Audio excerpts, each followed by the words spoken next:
salaamaaleykum mbokki Sénégal mbokki internautes yi mbokki yi ñu seetaan ñëpp ci biir Sénégal fépp foo leen ñu seetaanee jàpp leen ne émission bi ñu ngi koy defee fii ci diwaanu Mbour ci buntu mairie bu Mbour tey di la 4 avril maanaam ñeenti fan ci weeru avril di bés bi nga xam ne ci la Sénégal moom boppam ñu dalal nag ñaar ñoo xamante ni ay kàngam lañu nekk ci biir dëkk bi ñoom ñaar ñëpp ku ci nekk ñu ràññee ko mu yore ay ndomboy tànk nekk koo xam ne ci biir Mbour la juddoo fii la yaroo donc mën naa ne seen i enfance ak lépp fi lañ ko defee muy ñoo xamante ni ñu significatif lañu ci diwaanu Mbour ki ma ci njëkk a présenté mooy kan mooy Mbaye Gueye Mbaye Gueye di ki nga xamante ni moom mooy conseiller municipal la adjoint au maire yore lépp loo xamante ni mi ngi jëm ci wàllu àll et marché donc di koo xamante ni loolu la maanaam loolu la yor fii keneen ki di kan keneen ki di Ousmane Diop Ousmane Diop moom it di kilifa ci biir dëkk bi di koo xamante ni homme de développement la homme de politique ñu xam ko bu baax a baax ci li nga xamante ni mooy mouvement yu bëri yoo xam ne bokk na ci ba tey jile mu yëngatu nag ci ay kuréel yu bëree bëri kon sans plus tarder rek ni may bàyyi damay bàyyi Mbaye Gueye mu nuyoo ak mbokk auditeurs yi ensuite ma bàyyi Ousmane Diop moom it mu nuyoo ak mbokk auditeurs yi Mbaye Gueye salaamaaleykum. maaleykum salaam Pipa ñu ngi sant yàlla bu baax di julli ci Yonent bi di nuyu mbokki internet yi nga xam ne ñu ngi seetaan yëpp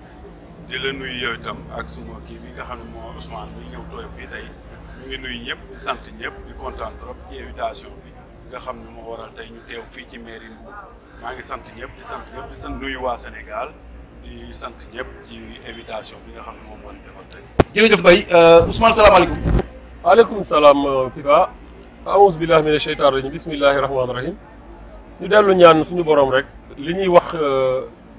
jëmale ko ci askan wi mu nekk njëriñ te bu ñu juumee ñu xam ni rek ñun ñoo doyadi waaye suñu borom moom comme kattanam moo weesu na moom mu jubalal ñu suñu làmmiñ moo tax ñu naan kaa rabbi israh li sadri wa yassir li amri wahlul uqdatan min lisaani yafqahu qawli amin ya rabbal alamin ñu nuyu waa Mbour yëpp nag te nag doole ci di leen gërëm di leen sant parce que man mu néew mii ngeen seen xel mën a dem ci man ba ngeen man maa woo man ma joxe xam nga sama xalaat ci li ngeen xam ne li moom ngeen di càmbar ci biir dëkk bi loolu du ma ko defee loolu ko di leen ko gërëme di ko sant yàlla subhanahu suñu borom léegi nag mu ngi noonu dëkk baa ngi noonu yéen a ngi noonu ñun nous sommes à votre disposition lépp loo xam ne li daal suñu xam-xam bu gàtt bi daal soxla ngeen ko ci nous sommes prêts à votre disposition maintenant di leen déglu. merci beaucoup Ousmane kon fi ñu koy njëkk a commencé sax mooy xew-xew tey bi tey di la 4 avril ñeenti fan ci weeru avril ngeen gis ne feebar bi nga xam ne mooy Covid 19 tax na ba maanaam défilé amul Mbaye Gueye ma laajte rek ban jàngat ngay def ci loolu. waaw jàngat bi may jàngat rek mooy wane ni sunu borom kenn la. c'est le seul bi nga xam ne mooy décider ci lépp lu ko neex xëy na sunu borom namm na ni tey nii la waroon a demee.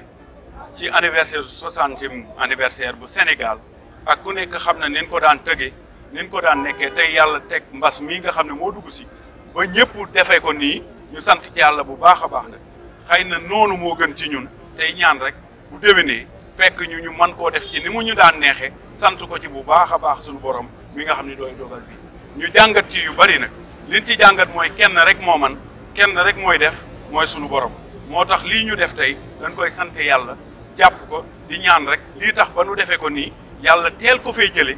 askan wi teel a dellu ci seen i activité boobu bis bii jotatee nga xam ne ci la ñu moomee suñu bopp ñu mën koo màggal pour que réew mépp askan wépp sentir ci seen bopp ci ngën gi ci ndigalu yàlla ca na mu ko daan defee mu defee ko ñu continuer ci jàmm ak salaam yaakaar naa ni noonu laa ko jàngate ni mu ko jàngate daal mooy yàlla kenn la mooy def li ko neex mooy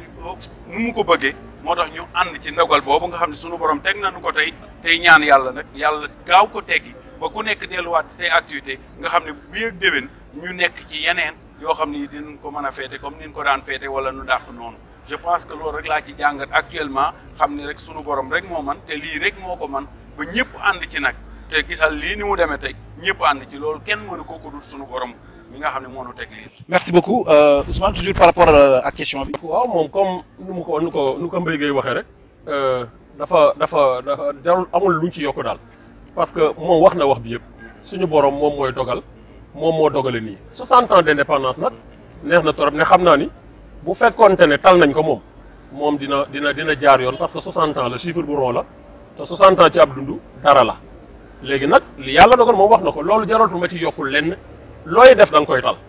lii sababu suñu borom la suñu borom nag moom moo indi tey jii ay nattoom moom moo ko indi tekk suñu kaw keroog maa ngi wax ni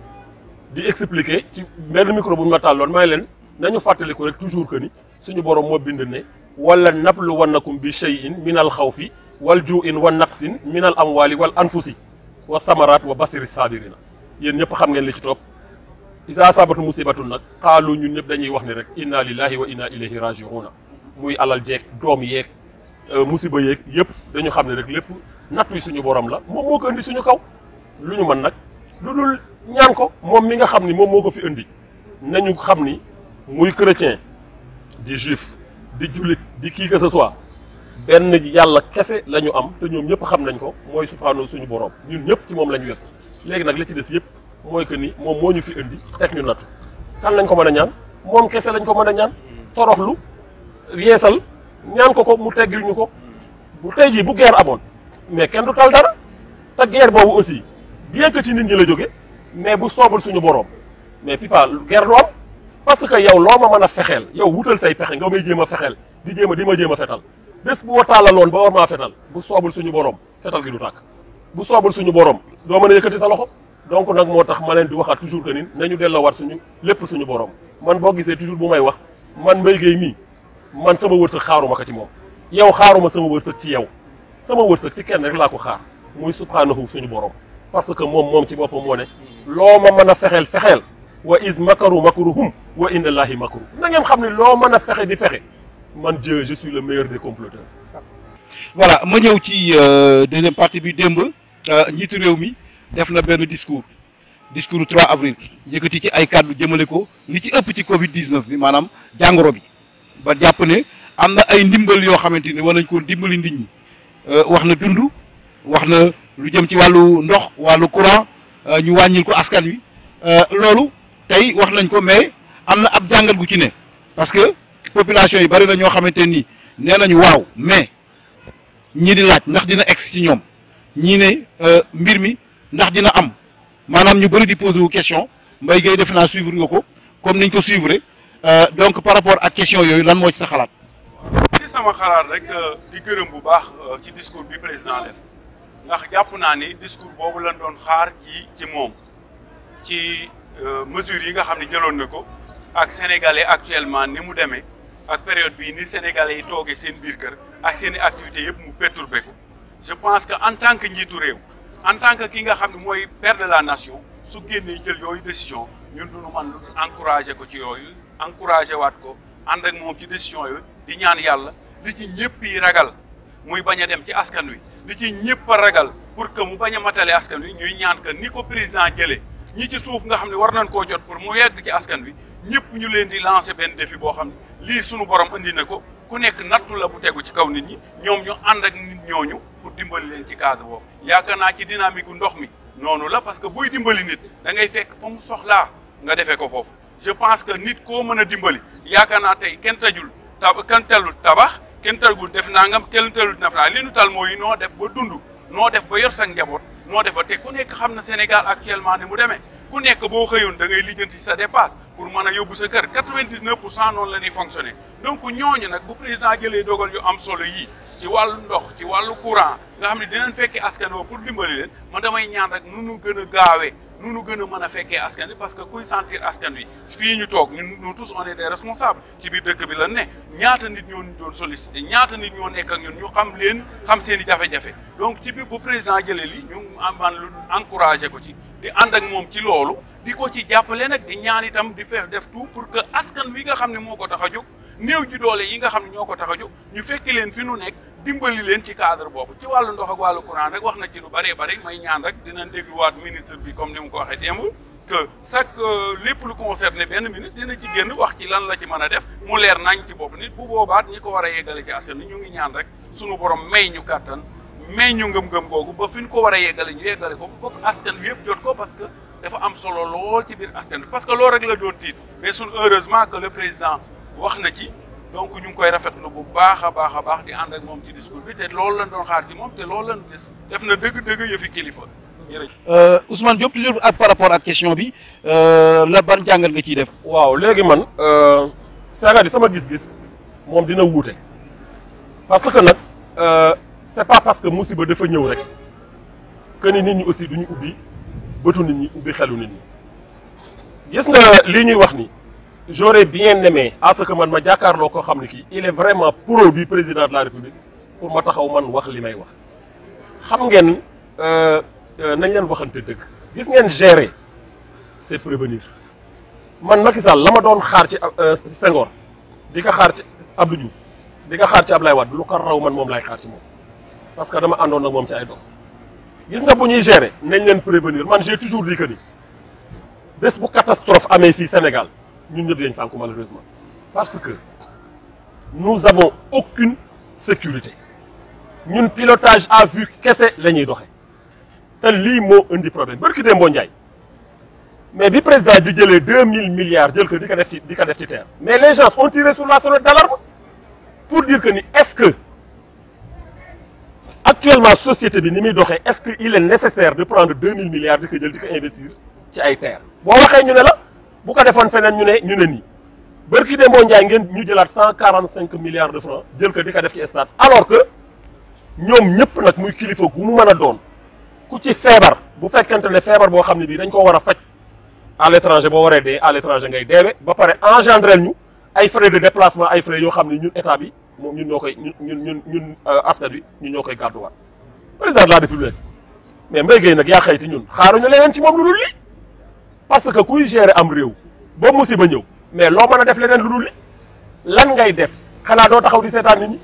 il va falloir aussi que ñoom ñu organiser wu mën a ñëw maintenant au secours des gens mais dama wax ni na nit ñi delloowaat seen xel bu ñu génnee ci lii ñu xam ni réew mi dafa am ay nécessités yoo xam ni ca lañ war a jëkk a taxaw avant que ñu dugg ci quoi que ce soit mën nañ fee wax lu ne c'est-à-dire que les dépenses là lañ war a réguler man je vais vous dire une chose président de la république bi ñuy doog a ñëw fii man dama àndoon ak moom en 2012 ñu am lu ñu doon lijjanti moom moo waxoon la gestion sobre et vertueuse dindi Sénat moom moo ko dindi woon boo Papa Diop moo nekkoon ci Sénat bi mu dindi Sénat dindi institution yooyu yëpp mu dindi leen parce que tout simplement dafa waroon économiser alalu réew mi waa léegi nag ñoom dañoo mos a privé seen bopp dara ñu ngi ci oto yu baax yi ñu ngi ci salaire yu baax yi ñu ngi ci avion yi ñu ngi ci je sais pas quoi dugg na génn il mène une belle vie mais ba tey maintenant cette histoire là est arrivée gisoo ci kenn koo xam ni kii xoolal taxaw na jël salaire am au moins mais mu jël ko delloo ko ci askan wi wala nga jël sa salaire nga delloo ko ci askan wi wala benn institution ñu dissoudre ko jël alal jooju delloo ko ci biir li mu def nag man du manuma lu rafetlu ko parce que lii la mën a def mënul def leneen maa ngi dégg bërki démb benn xale nekk ci réseaux sociaux yi président génn 3 avril wax ni waaw ndimbali nii def nañ lii mu naan day répété ma ne leen président de la république dañ ko war a gërëm ci naka mais moom mënuñu koo jox salaire bu baax jox ko 8 milliards de francs de caisse d'avance mu jël suñu alal di ñu ko delloo mais ngeen war a taxaw mel ni dafay lu extraordinaire effectivement war nañ koo gërëm mais du lu extraordinaire parce que mënta def leneen lu li man loolu laa am loo xam naa dinaa ci avancer ñu ñëw nag ci ndimbal li comme ni ko Mbaye Guèye waxe il va falloir aussi que ñu saytu parce que mooy aide yi ñuy laaj nit ñi c'est-à-dire que ñoom Mbaye Guèye dañoo war participer kii dafa war participer dama wax ni ku fi mën a participer ñoom nañu participer parce que man mii mënumaa jël sama 100 francs maa ngi ko expliquer mënuma jël sama 100 francs jox ko Abdoulaye Diouf Sarr muy ministre u Macky Sall après maintenant Abdoulaye Diouf Sarr jël sama 100 francs yooyu daal di koo jox ministre des finances muy ministre u Macky Sall après maintenant ma dem assemblée nationale jël prérogative yëpp muy ordonnance ma jël ko jox ko Macky Sall ne ko mën nga kaa dépenser comme nu mu la neexee après maintenant moom mu jël xaalis boobu nag maintenant jox ko góoram muy magu jabaram mu delloo ko caay loxoom ne ko dépenser ko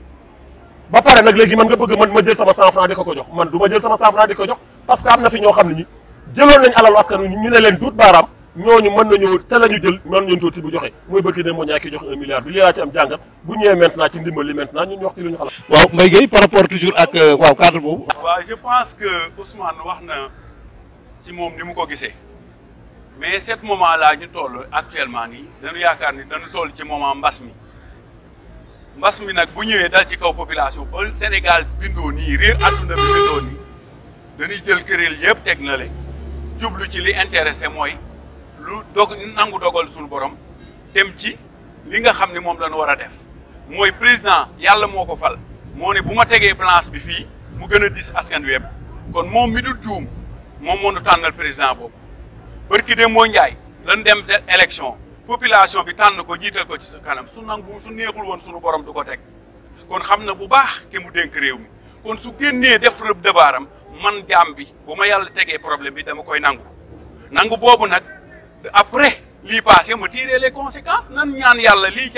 jaadu lan leen dénkoon ki nu faloon tànn ni dañ koo fal dañu jongante woon ku nekk am foo far ñu jiital Macky Sall sunu borom décidé woon na ni moom la moo tax lépp lu mu def lépp lu mu man lépp lu mu yaakaar ne moo gën ci réew mi pour sawee lii rek sawee askan wi man dama koy topp ci loolu moo tax lu bare li ma intéressé daal actuellement mooy li mu génn ni askan wi dinaa leen dimbali li mu génn mooy dinaa ko jële fi yóbbu ko mais leneen la ci des beneen conséquence parce que dañu delluwaatoon ci askan wi barki dem ñu tànn le président Macky Sall ci biir loolu nag dama ko ci accompagner di ñaan yàlla rek yàlla bi as mii mënu teg mu teggi ko mais accompagner ko ci programme am ñaanal yàlla ministre bi pour que mu génn ci programme am bi ñun ñëpp ñu mën a faju ku nekk mën a génn ci li bu ko defee la ca des nag mbirum politique bu boobaa ñu tirer les conséquences ci lii nu génn sunu alal jii ñu génne woon nii leen ko defee parce que nag yàlla xam na kan mooy falu ak kóolu fal njiit lu nekk am na lu ko war am na lu ko warul askan wet foo jaar mu am président am ko ca topp te ku nekk du yem garaat ban la tegoo yàlla ba mu bindee juróomi baaleen sax da leen a sutante comme ci moom ci boppam mii bind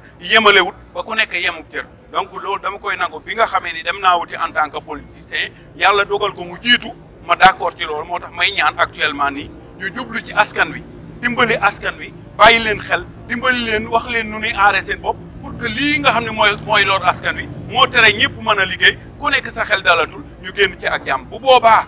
li ci des nag ñu tirer les conséquences askan waa ngi fi nelawunu bu boobaa li ci war lépp dinañ ko wax mooy man daal sama gis-gis mooy actuellement encouragé ko ànd ak moom ci dynamique bi ba fexe ba askan wi nga xam ne ñoo nekk ci inquiétude ñu génn ci ak jàmm loolu laay ñaan président di ko ñaan askanam bu mu mën a doon. Ousmane donc dafa mel ni en fait ni ma déggee nga waxee dafa mel ni en fait yow soit da nga jàpp ne lii président def moom la waroon def mais maanaam est-ce que gisoo ne maanaam dafa am situation de catastrophe boo xamante ni tax na moom mu jël les devants parce que jël les devants parce que lu extraordinaire la parce que situation mel nii ñu bari nee nañu depuis la peste amu fi mais su jëlee benn décision aussi daan ne donc dinaa may ñii ndox ak courant duñ ko fay dinaa leen jox ceeb ak diwlin mais tu penses que jëlul ay mesures yoo xam ne quand même dina dimbali askan bi en fait. waaw Pipa xam nga damaa waxoon ci départ ba ni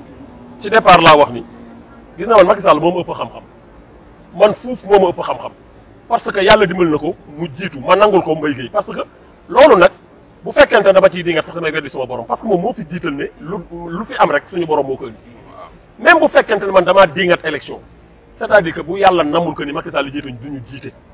parce que moom moo wax ci Alimran moom moo ko ne man sama bopp man maay tànn buur yi di fal ku man neex jiital ku man neex moom li mu wax moom mooy dëgg waaye dama ne du tere man ma am sama esprit c'est-à-dire que gis nga dafa am benn philosophe bu ñuy wax Kant moom moo ñu indil ñun en philosophie li ñuy wax la critique loolu moom moo tax ñun ñu am critique c'est pas parce que ni moom comme ni mu koy waxee épidémie dafay nekk mbas mi dafay nekk que ni les gens mais du ñu delloo seen xel mais Mbaye Guèye damaa tiré woon yow tiré woon sur la sonnette d'alarme pour wax ni gérer prévenir la mais je vous pose une simple question gis nga la France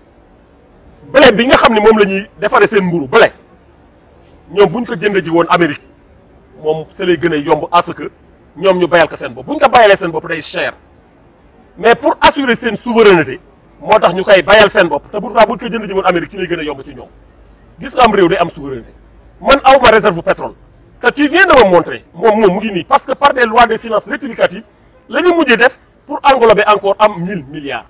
ñun amuñu réserve financier boo xam ne bi war naa mën a assurer alors que ñun jël nañ 2000 milliards dugal ko ci ab terre man côté boobu laa waxee c'est pas parce que la catastrophe est là et que les gens du ñu taxaw maintenant wax leen que ni la ñu leen doon wax mu ngi nii yéen a fi waxoon gestion sobre et vertueuse xoolal personne kenn mënta fexe ba du ñu leen wax li nga xam ne moo ndaxte ëllëg a tax yow yaa ngi wax man ma wutal la ordonnance pour jox la les pleins pouvoirs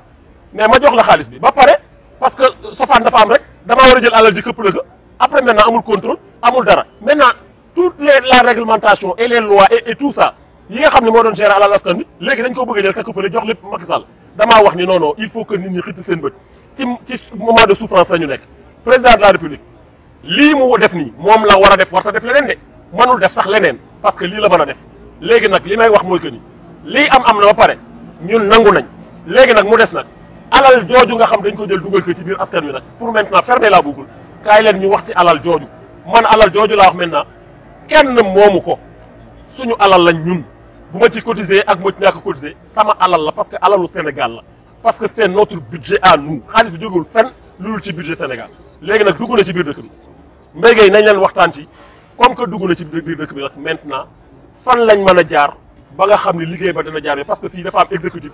et l'exécutif a été représenté par le préfet voilà. foofu laay ñëw sax Mbaye Gueye merci Ousmane damay dellu si waat rek toujours ci gaañ yi rappeler leen ne ci moment 4 avril lañ toll moment de communion moment waxtaan donc ñuy diisoo am nag lu fi xew muy mbas mi muy point boo xam ne kenn mënul waxtaan te doo ko wax donc moo waral ñu dugg sax ci gàmm boobu xaw ci sori Mbaye c'est vrai que mooy dernier chapitre bi ñu war a waxtaanee peut-être que Ousmane Diop dafa anticiper muy maanaam ndimbal li ñëw war a ñëw ci gox-goxaan yi mais laata ñuy wax ndimbal yi sax dafa fekk yéen ngeen jël ay mesures yoo xamante ni par exemple mën naa jàpp ci marché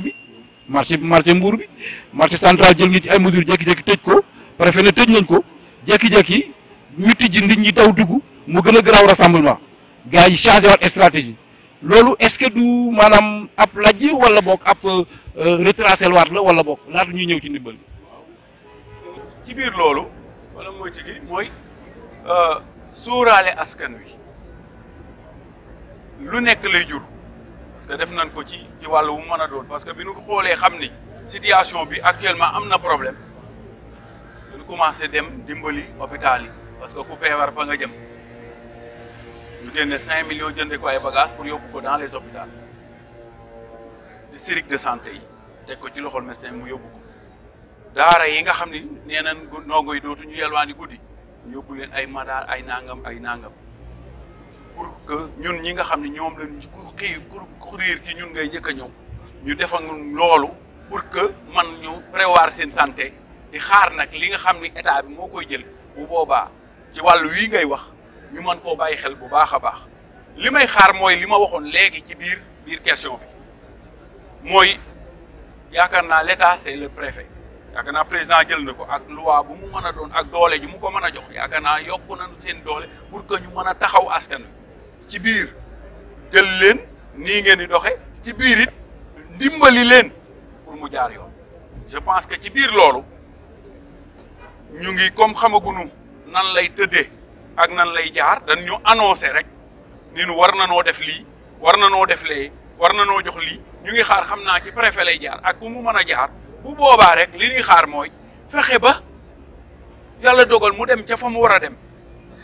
parce que ñun ñëpp ñu ngi ñi dëkk biir Mbour ku nekk xam na ni hors de lii avant lii di xew ñu bari dañuy ñëw ci yow di la jooytu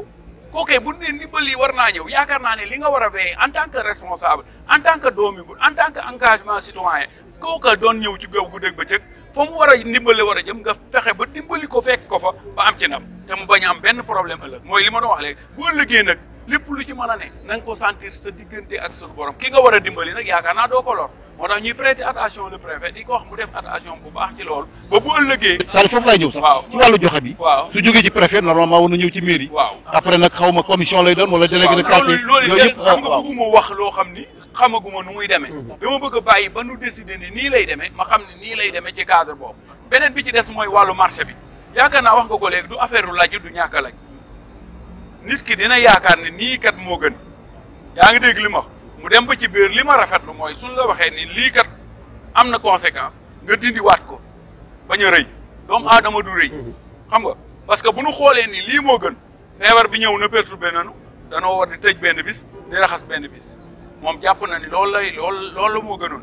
ñu ne ko naa nga wax ko suñu xalaat mu jàpp ni lii la xëy na information yi mu am amuñu ko ñu décider ci loolu bi nu demee ba xoolaat loolu wax ko itam mu nanguwaat loolu moom ci boppam ak ay information xool ko citoyen bu ne xam na ni mu meloon ci cadre boobu moo waral que ñëpp nangu loolu ñu changé waat affaire bi wane ni ku nekk war naa mën a duggi marché war naa mën a def parce que bi nu sentir affaire boobu bi ñu ko defee après dañuy sentir ni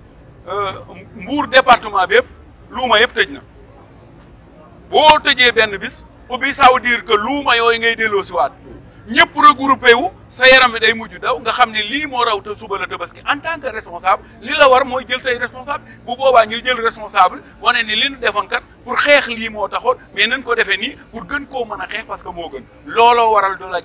organisation la boo xam ne dab na la nga di ko def yaakaar naa marché bi ban ko gëjee tëj di ko tijji yàgg na ba nu gëjee def programme yi yàgg na waaye nag lii ko waral moo ko waral bu dalee sa kaw nga xam ne nii ngay def yàlla dogal réyoo pour que mën a dellu ginnaaw décider ñu koy gërëm bu baax le préfet parce que bi ko ñëpp waxee mu xam ne lii moo gën dafa delluwaat ginnaaw def ni kat ku nekk war naa mën a def xëy à partir de 6 heures de matin jusqu'à 3 heures bu ko defee ñu wàcc ngoon gi ñu pompé bu ko defee dimanche ñu mën a tëj loolu itam bu ñu xoolee ba xam ni moo gën ñu continuer bu ñu xoolee ba xam ni war na noo gën a améliorer nekkinu askan parce que askan wi rek moo tax ak sawe leen ñu mën a changer wala ñu mën a gën a améliorer pour que mu jëm kanam loolu rek la mais du laaj. jërëjëf Ousmane. yow man je vais pas rester du ma nekk fii que comme que damay mel ni kuy critiquer tout le temps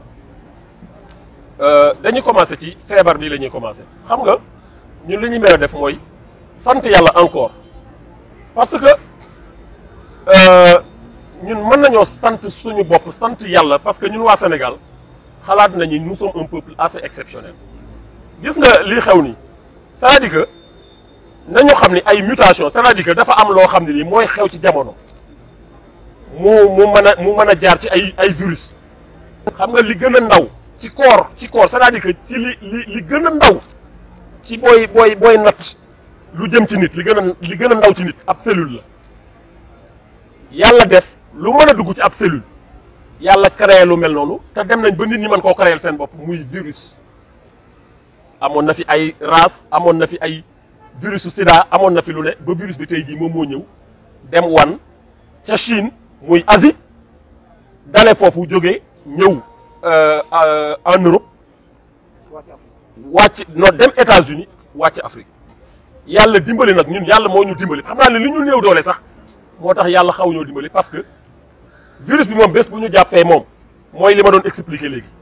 bés bu ñu jàppee bu yeboo ñu xam ni kenn du fi des loolu moom bu yeboo moom ñu xam ko bu baax parce que il n'y a aucune condition boo xam ne bii réunir na pour que ñun ñu xeex bu fekkente ne ci problème moytu la rek ñu xeex ak moom mooy nag léegi li nga xam ne li moom la Mbaye Gueye wax léegi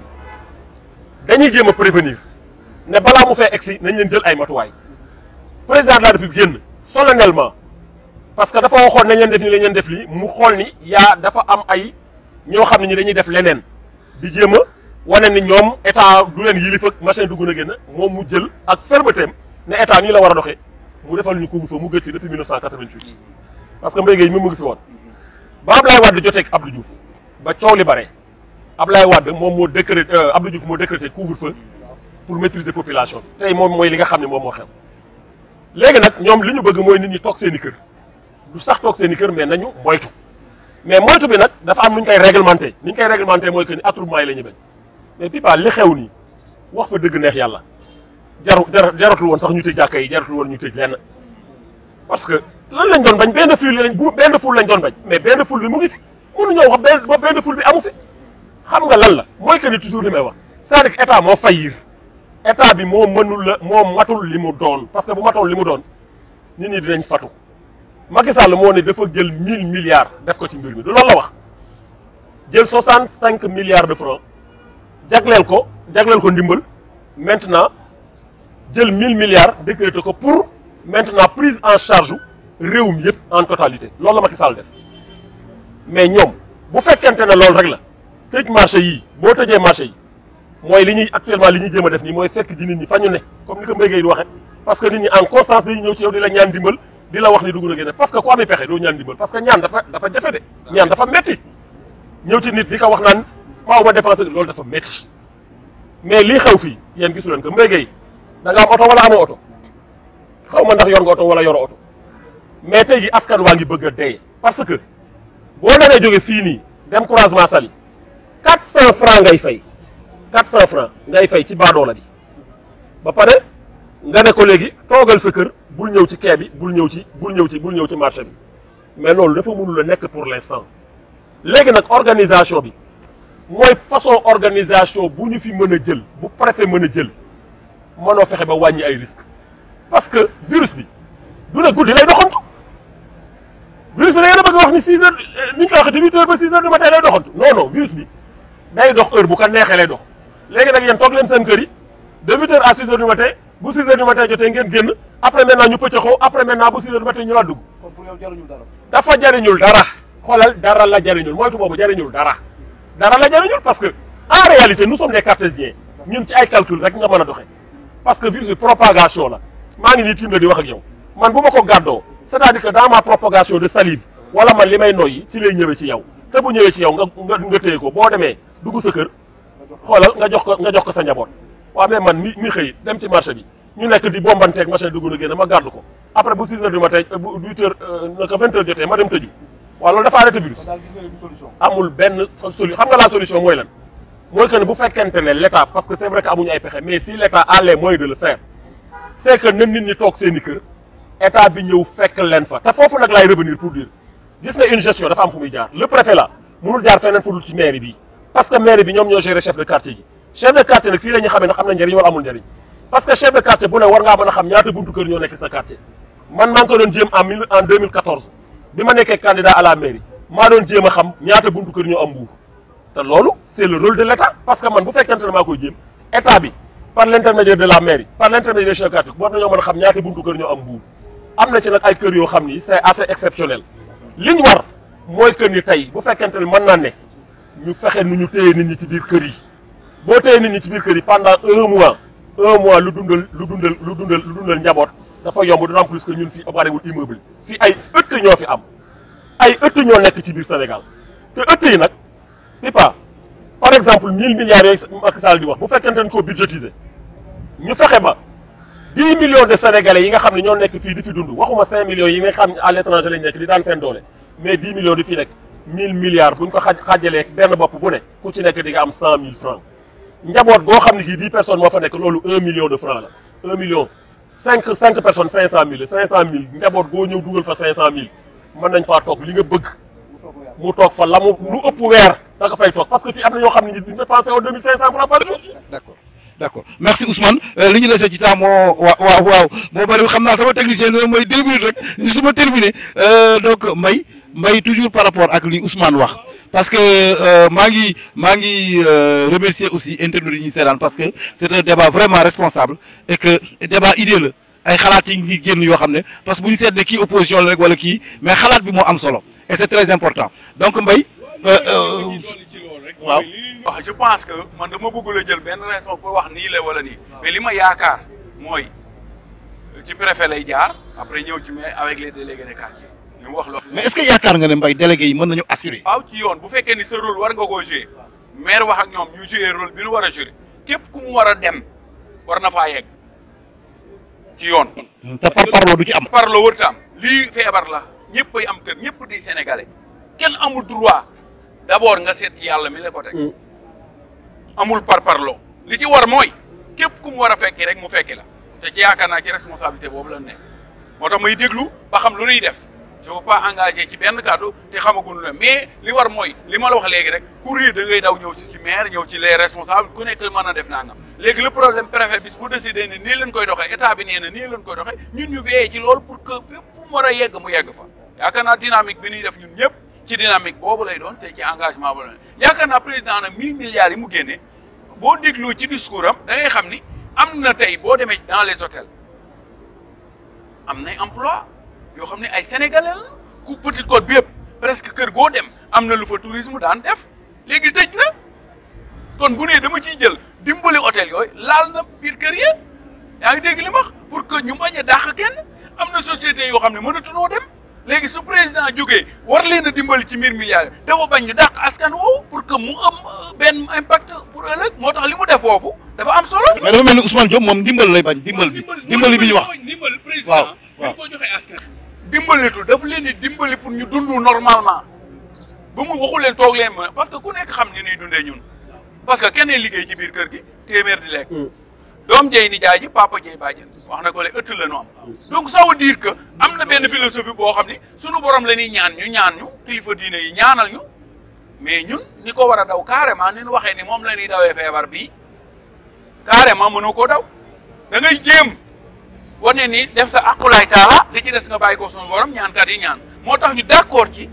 lii nga xam ni dimbali nañ ko secteur bu mu mën a doon pour que ñu mën a taxaw pour que ñu bañ a bañ am benn rëng-rëng président jël ko jox leen ko pour que ñu mën a taxaw pour que boo ëllëgee mu mel ni dara musu fee xaw ñu continuer ci dynamique boobu te du andi benn problème ñun loolu la ñuy ñaan loolu la ñu engagé aussi di ko def parce que démb ak bërki dem dañoo fekk ñu dem ci askan wi ku nekk am ci problème kon yaakaar naa xam nañ ko mitti na trop nag mais ñuy ñaan rek ku ne gën koo mën a organiser ku ne gën koo bàyyi xel xam ne ask ba mu dalee ci kaw li nga daan am lépp da nga koy wàññi léegi de am tuuti xam ne li mënta ñàkk daal am na. voilà merci juste le dernier mot Ousmane Diop. waaw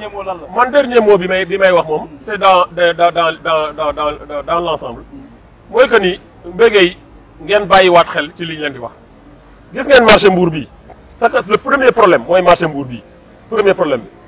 marché bi il n'est pas normal à ce que mu des fii marché bi mu des fii nekk marché ba léegi ak ni mu mel parce que tey jii dafa jot à ce que ngeen jël seeni responsabilité wuti des partenaires ñu tabaxal leen des marchés modernes ñu defal leen ay marché parce que mën naa nekk mais pëccëxoo bi nekk fii il va falloir que mu dañ ay partenaires ñàkk fi yoo xam ni mën nañoo defal ay partenariat gagnant nu ñu koy waxeeti gagnant gagnant ku ci nekk mën cee gis sa bopp parce que dégager marché bi génn ko fi pour 3 mois 4 mois dem tabaxi marché bu moderne après maintenant delloo siwaat nit ñi ñu gérer ko nu mu waree nu mu mënee jaaril ku ci nekk fa nga nekkoon ñu ñëw delloowaat la fa loolu war naa mën a nekk mais lii nii du marché léegi nag ci ma mujjee ci ndimbal li damaa bëgg ñu dimbali ñu te préfet mi muy dégg dafa am ay kër yoo xam ni c'est-à-dire que comme par exemple Ndiaye tefes gi 450 personnes ñoo nekk ci biir ñu bàyyi leen xel ñoom it Alaaji Ndiaye ak ay ñoom Anamane Ndiaye ak ñooñu xam nga ni bokk ñoo yow ndimbal ñooñu laa bëgg ñu bàyyi leen xel waa Ndiaye nii dañoo bari. waaw